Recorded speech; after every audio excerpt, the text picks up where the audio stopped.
ഇന്നത്തെ വീഡിയോയിൽ നമ്മൾ അസോസിയേറ്റീവ് അറേനെ കുറിച്ചാണ് പഠിക്കാൻ പോകുന്നത്. അസോസിയേറ്റീവ് അറേ എന്താണെന്ന് വെച്ചാൽ ഒരു കീ വാല്യൂ പെയർ ആയിട്ട് ഡാറ്റ സ്റ്റോർ ചെയ്യുന്നതാണ് നമ്മൾ അസോസിയേറ്റീവ് അറേ എന്ന് പറയുന്നത്.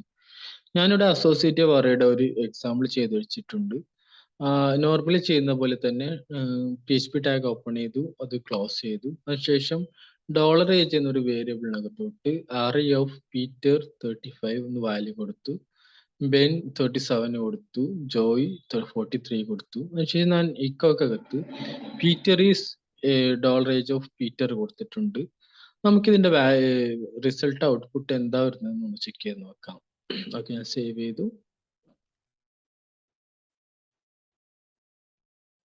കണ്ടില്ലേ, പീറ്റർ ഈസ് 35 years old എന്ന് വന്നിട്ടുണ്ട്. അതായത് നമ്മൾ അവിടെ കൊടുത്തിട്ടുള്ള വാല്യൂ ഇവിടെ വന്നിട്ടുണ്ട്.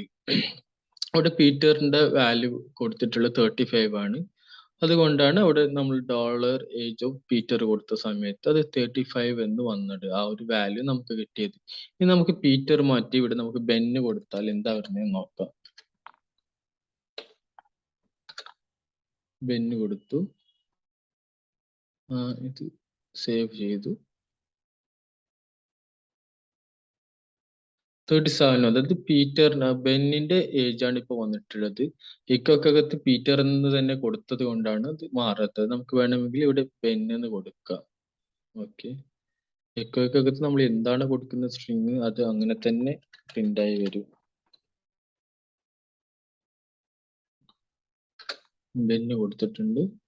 നമുക്കിതൊന്ന് സേവ് ചെയ്ത് റൺ ചെയ്ത് നോക്കാം.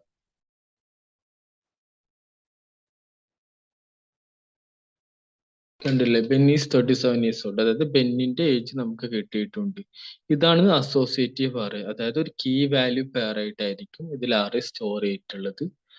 സോ ഇത്രയുമാണ് ഇന്നത്തെ വീഡിയോ. അടുത്ത വീഡിയോയിൽ നമുക്ക് ബാക്കി നോക്കാം. Thank you.